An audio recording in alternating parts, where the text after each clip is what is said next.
ترمیم کی روح سے پارلیمانی کمیٹی 2/3 اکثریت سے چیف جسٹس کی ریٹائرمنٹ سے 14 روز قبل نامزدگی کیا کرے گی، جبکہ ترمیم کی منظوری کے بعد موجودہ پہلی نامزدگی چیف جسٹس کی ریٹائرمنٹ سے 3 روز قبل ہوگی۔ تفصیلات کے مطابق 25 اکتوبر موجودہ چیف جسٹس قاضی فائز عیسیٰ کے عہدے کی مدت کا آخری دن ہے۔ 26 اکتوبر سے نئے چیف جسٹس عہدے کا حلف اٹھائیں گے۔ اس صورت حال میں قانونی ماہرین کے مطابق نئے چیف جسٹس کی نامزدگی 22-30 اکتوبر کو ہو جانی چاہیے۔ خصوصی پارلیمانی کمیٹی کے 12 ارکان میں قومی اسمبلی کے 8 اور سینٹ کے 4 ارکان ہوں گے۔ نیا چیف جسٹس سپریم کورٹ کے 3 سینئر ترین ججز میں سے منتخب ہوگا۔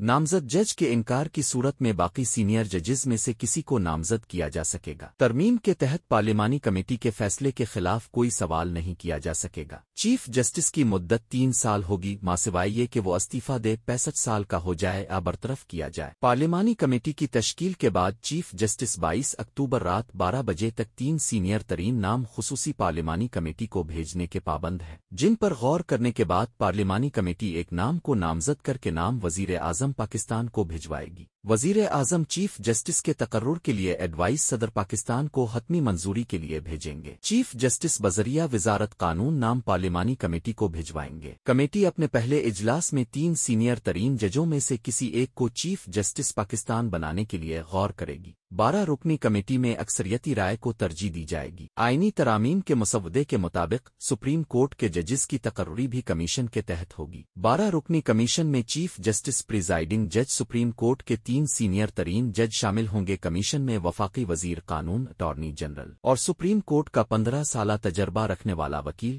جو پاکستان بار کونسل کا نمائندہ ہوگا شامل ہوگا۔ جوڈیشل کمیشن میں سینٹ اور قومی اسمبلی سے حکومت اور اپوزیشن کے 2 ارکان شامل ہوں گے، جبکہ ایک خاتون غیر مسلم رکن بھی ہوگا جو سینٹ میں بطور ٹیکنوکریٹ تقرری کی اہلیت رکھتا ہو۔ 26 آئینی ترمیم کے مطابق کوئی شخص سپریم کورٹ کا جج تعینات نہیں ہوگا جب تک کہ وہ پاکستانی نہ ہو۔ سپریم کورٹ کا جج ہونے کے لیے 5 سال ہائی کورٹ کا جج ہونا، 15 سال ہائی کورٹ سپریم کورٹ کا وکیل ہونا لازم ہے۔ قانونی ماہرین کے مطابق نئی ترمیم کا پہلا چیلنج یہی ہوگا کہ سیاسی جماعتیں کتنا جلد اور اتفاق رائے سے نئے چیف جسٹس کے نام پر متفق ہوتے ہیں۔ بلحاظ سینیارٹی سپریم کورٹ کے جج منصور علی شاہ سب سے زیادہ سینئر ہیں، تاہم 26 ترمیم کے بعد اب سینیارٹی چیف جسٹس بننے کا معیار نہیں رہی۔ ان کے بعد جسٹس منیب اختر کا نمبر ہے، تاہم وہ بھی حکومتی حلقوں کے پسندیدہ جج نہیں۔ قومی اسمبلی اور سینٹ سے 26 آئینی ترمیم کی منظوری کے بعد سپریم کورٹ کے تیسرے سینئر جج justice Afridi chief justice of Pakistan کے عہدے کے لیے سب سے زیادہ مضبوط امیدوار ہے۔ تاہم اگر یحییٰ آفریدی انکار کر دیتے ہیں تو ان کے بعد جسٹس امین الدین بھی گڈ بکس میں ہیں اور چیف جسٹس پاکستان کا قرعہ ان کے نام بھی نکل سکتا ہے۔ جسٹس آفریدی 30 جنوری 1965 کو ڈیرہ اسماعیل خان میں پیدا ہوئے۔ انہوں نے اپنی تعلیم کا آغاز ایچیسن کالج لاہور سے کیا۔ اس کے بعد انہوں نے 1985 میں گورنمنٹ کالج لاہور سے معاشیات اور سیاسیات میں BA کیا۔ اس کے بعد 1988 میں پنجاب یونیورسٹی سے LLB اور 1989 میں معاشیات میں MA کیا۔ جیسس کالج کیمبرج یونیورسٹی برطانیہ سے 1990 میں LLM کے ساتھ اپنی تعلیم کو آگے بڑھایا۔ جسٹس آفریدی نے کئی تعلیمی اعزازات حاصل کیے، جن میں عمر حیات گولڈ میڈل برائے بہترین اسپورٹس مین اور ایچیسن کالج میں بطور ہیڈ بوائے خدمات انجام دیں۔ انہیں British foreign and common wealth office scholarship سے نوازا گیا اور وہ 1990 میں کیمبرج یونیورسٹی پولو ٹیم کے رکن رہے۔ 1991 سے 2005 تک انہوں نے پشاور یونیورسٹی میں قانون کے وزٹنگ پروفیسر کے طور پر خدمات انجام دیں۔ انہوں نے 1991 میں ہائی کورٹ کے ایڈوکیٹ کے طور پر اور 2004 میں سپریم کورٹ آف پاکستان کے وکیل کے طور پر داخلہ لیا۔ کراچی اور لندن میں فاکس اینڈ گبنس میں انٹرن کے ساتھ ساتھ حکومت سرحد کے اسسٹنٹ ایڈوکیٹ جنرل اور حکومت پاکستان کے وفاقی وکیل کے عہدوں کے ساتھ وہ 1997 سے 2012 تک آفریدی شاہ اور من اللہ کے پارٹنر تھے۔ جسٹس آفریدی کو 15 مارچ 2010 کو بطور ایڈیشنل جج بینچ میں شامل کیا گیا اور 15 مارچ 2012 کو پشاور ہائی کورٹ کے مستقل جج کی حیثیت سے تصدیق کی گئی۔ انہوں نے متعدد اضلاع کے لیے جج کے طور پر خدمات انجام دی ہیں